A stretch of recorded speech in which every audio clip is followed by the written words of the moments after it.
Hello everyone, very warm welcome to my channel learning with Komal. तो आज की इस वीडियो में लेकर आए हैं जीएसटी एंड कस्टम्स लॉ का examination question. Previous year question paper में से हमने एक क्वेश्चन लिया है, थ्योरी प्लस प्रैक्टिकल क्वेश्चन है, यूनिट 2 का क्वेश्चन लिया है। वीडियो आपके लिए काफ़ी ज़्यादा हेल्पफुल यूज़फुल होगी। वीडियो को लाइक शेयर कमेंट ज़रूर करें, प्लेलिस्ट ज़रूर चेक करें जीएसटी की। चलिए स्टार्ट करते हैं फिर। तो जैसा कि आप स्क्रीन पे देख सकते हैं, हमें क्वेश्चन गिवन है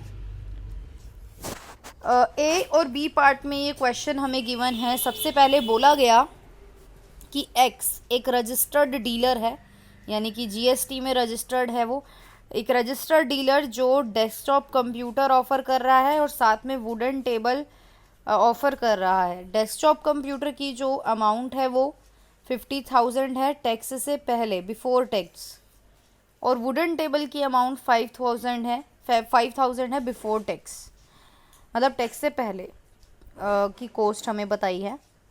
और ये कंसोलिडेटेड प्राइस हमको बताया है दोनों का, कि अगर वो दोनों एक साथ बेचेगा तो 52,500 का बेचेगा दोनों चीज़ें। वैसे अगर हम देखें इंडिविजुअली, अगर हम इनको परचेज़ करेंगे तो हमें 55,000 के पड़ेंगे अलग अलग, लेकिन अगर हम इनको एक साथ परचेज़ करेंगे तो वो सेलर हमें, वो डीलर हमें 52,500 में वो दोनों चीज़ें दे देगा। तो अब रेट्स जो हैं, डेस्कटॉप कंप्यूटर का जीएसटी रेट है 28% जीएसटी लगेगा। वुडन टेबल का जीएसटी रेट है 18%। तो हमें ये डिटरमाइन करना है कि क्या ये जो सप्लाई है वो मिक्स सप्लाई है या वो कंपोजिट सप्लाई है। और दूसरा हमें बताना है कि कस्टमर के लिए कौन सा ऑप्शन बेनिफिशियल रहेगा, कि क्या वो दोनों चीज़ें एक साथ खरीद ले या दोनों को अलग अलग खरीदे। ये भी हम पढ़ेंगे, क्योंकि हमें टैक्स पॉइंट ऑफ व्यू भी जानना है, राइट।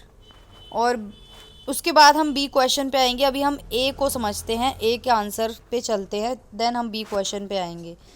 तो सबसे पहले हमें क्वेश्चन नंबर ए का फर्स्ट पार्ट बताना है, meaning of mix and composite supply. सबसे पहले जानेंगे, उसके बाद हमें पता चलेगा कि ये केस मिक्स सप्लाई का है या कंपोजिट सप्लाई का है।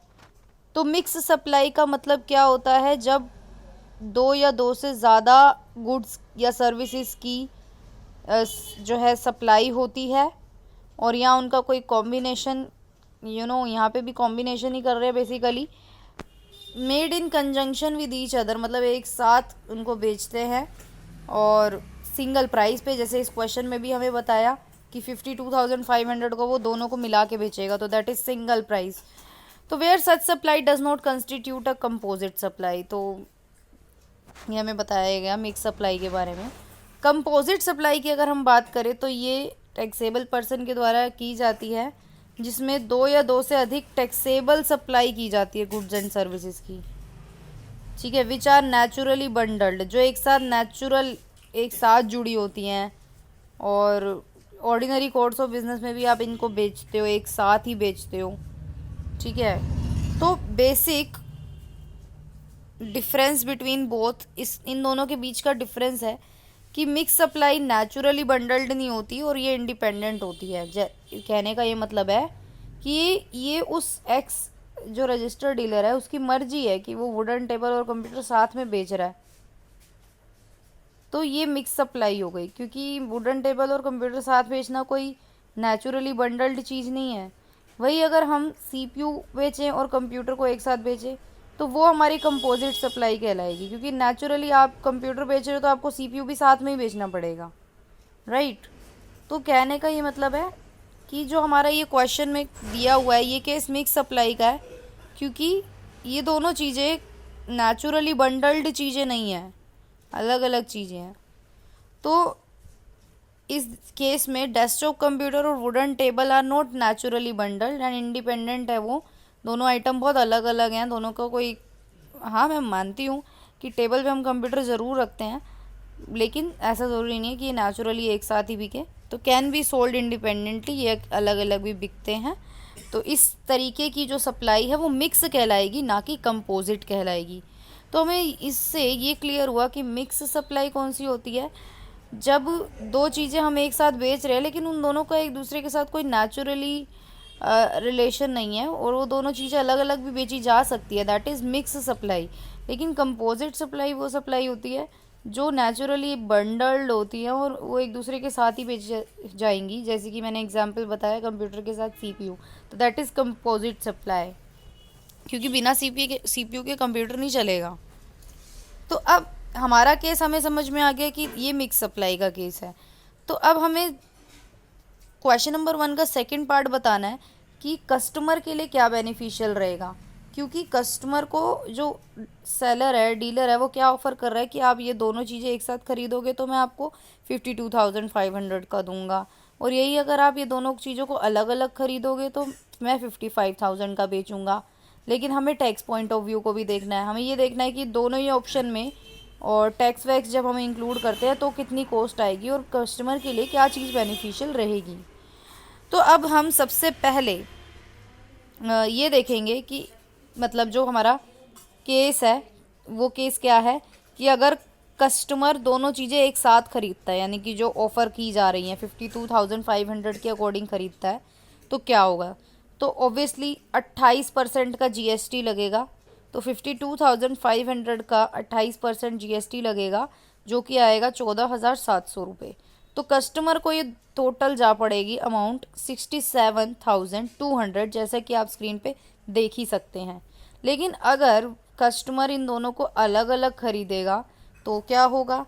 तो डेस्कटॉप क्योंकि 50,000 का है, वुडन टेबल 5,000 की अलग अलग खरीदी तो 55,000 का पड़ा, और दोनों पे अलग अलग टैक्स। डेस्कटॉप का रेट हमें बता ही दिया था क्वेश्चन में, 28% वो लगा देंगे, वुडन टेबल का 18% लगा देंगे, 14,900 आ जाएगा, और ये हमें जा पड़ेगा 69,900। तो इसीलिए अब हमें ये देखा कि पहले केस जब वो एक साथ खरीदता है तो 67,200 का पड़ेगा, और यही वो चीज़ अलग अलग खरीदेगा तो 69,900 का पड़ेगा। तो कस्टमर के लिए ऑब्वियसली फर्स्ट वाला ऑप्शन बेनिफिशियल है, दैट इज़ मिक्स सप्लाई वाला ऑप्शन उसके लिए बेनिफिशियल है। तो कस्टमर को ऑफ़र अवेल करना चाहिए और सेपरेटली बाय नहीं करना चाहिए। अब हम अपने क्वेश्चन नंबर 2 जो हमें क्वेश्चन दिया हुआ है उसके बी पार्ट पे चलेंगे। सबसे पहले क्वेश्चन को समझेंगे, देन उसके आंसर को समझेंगे। अब देखो क्वेश्चन नंबर 2 का बी पार्ट देखेंगे। क्या बोला गया हमें कि कंपनी इन्वॉल्व है गुड्स एंड सर्विसेज की सप्लाई में, और हमें कुछ इन्फॉर्मेशन दी गई है कि टैक्स जो है वो रिवाइज हो गया है, 28% से 12% हो गया है, और टैक्स रेट एप्लीकेबल बिफोर 39 और 2017 30 सितंबर 2017 से पहले जो टैक्स लगता था वो 28% लगता था, और अब जो है 1 अक्टूबर 2017 से 12% लग रहा है। तो डिटरमाइन करना है केसेस में, हमें 5 केसेस दिए हुए हैं और टाइम ऑफ सप्लाई भी हमको बताया हुआ है, और हमें ये सारी चीज़ें बतानी है। तो अब देखो इसमें क्या, ये हमारा 10 मार्क्स का क्वेश्चन है तो आप इसे ध्यान से समझेंगे। देखो क्या केस 1 में हमें बोला कि सप्लाई की डेट थी 10 सितंबर 2017। हमें बेसिकली हमारा जो क्वेश्चन घूमेगा वो इन दो डेट्स के बीच में घूमेगा। एक सेकेंड, ये हमारी डेट्स है, तो इन दो डेट्स को हमें ध्यान रखना है कि 30 सितंबर 2017 से पहले टैक्स रेट था 28%, और 1 अक्टूबर 2017 के बाद 12% टैक्स रेट है, ये बात ध्यान रखेंगे।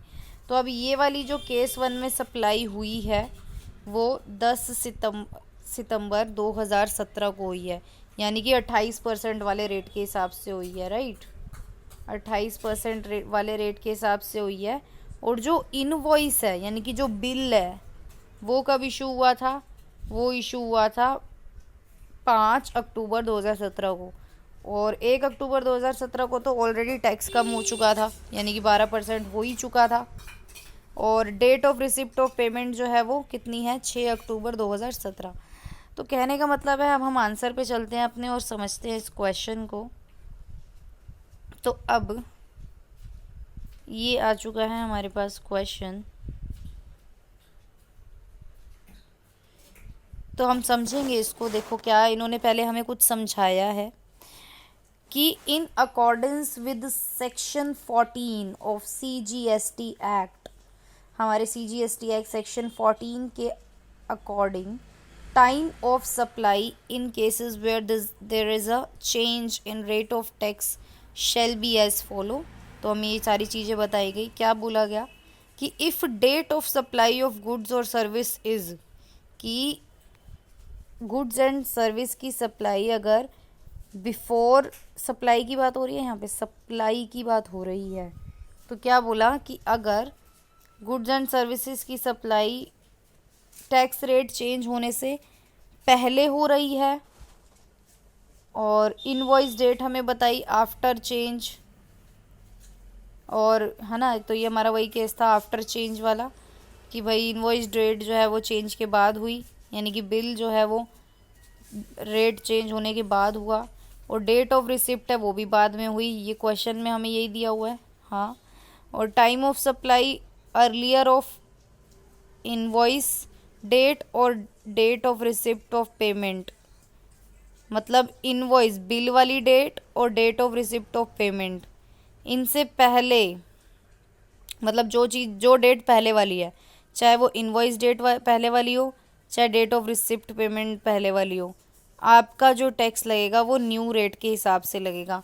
तो अब हमें ये पढ़ के इतना तो पता चल गया है कि ये जो फर्स्ट वाला केस है, ये बिल्कुल जो भी हमने पढ़ा बिल्कुल वैसा ही था, कि इसमें सप्लाई की डेट तो टैक्स रेट चेंज होने से पहले हुई थी, और इनवॉइस जो इशू हुआ वो टैक्स रेट चेंज होने के बाद हुआ, और पेमेंट रिसीव वो भी बाद में हुई। तो इसका मतलब नए, इस वाले केस में जो टैक्स लगेगा वो नए टैक्स रेट के अकॉर्डिंग लगेगा, यानी कि 12% के हिसाब से लगेगा।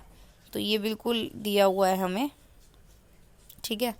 और हमें सारी चीज़ें बताई गई हैं यहाँ पे, कि आप किस केस में क्या चीज़ करोगे, किस केस में आप क्या चीज़ करोगे। चलो अब हमने केस 1 पढ़ लिया है।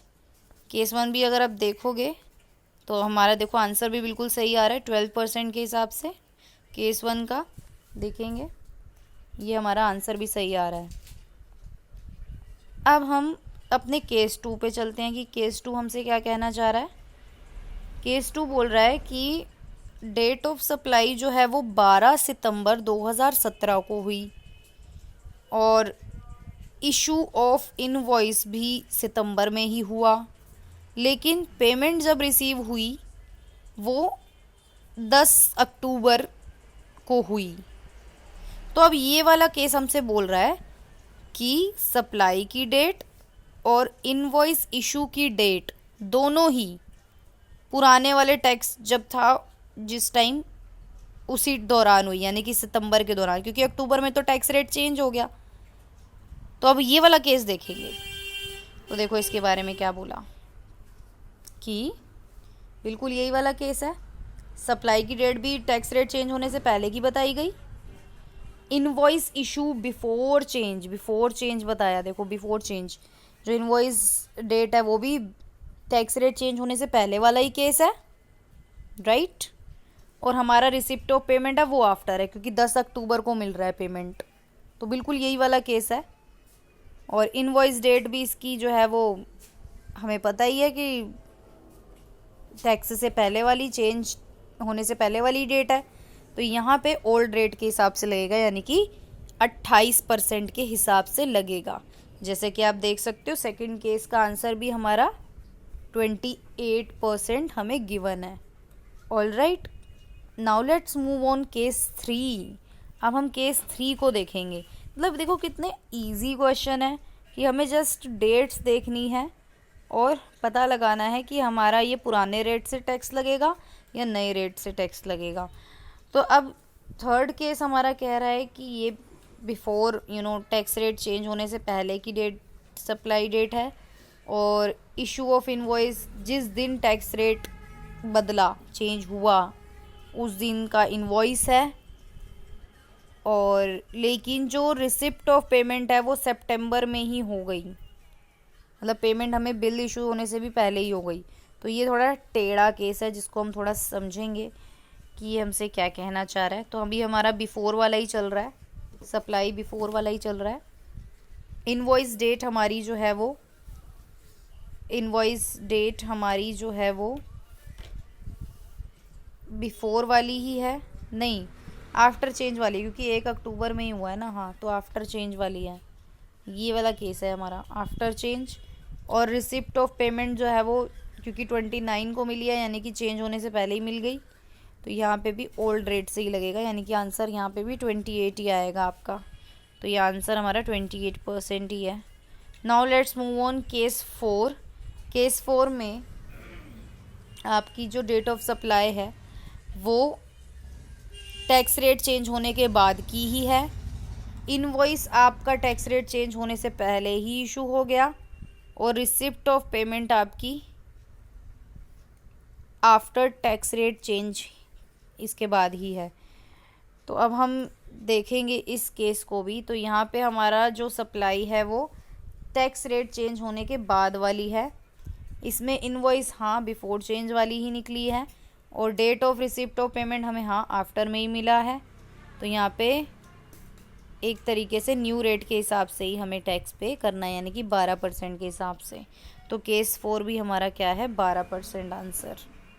ठीक है, तो इसी तरीके से 5th केस है हमारा। 5th केस भी हम समझ लेते हैं। 5th केस में भी हमें यही बोला कि डेट ऑफ सप्लाई जो है वो आफ्टर चेंज है, ये भी आफ्टर चेंज है, लेकिन जो पेमेंट है वो बिफोर चेंज मिल रहा है। तो आफ्टर और चेंज का केस है। तो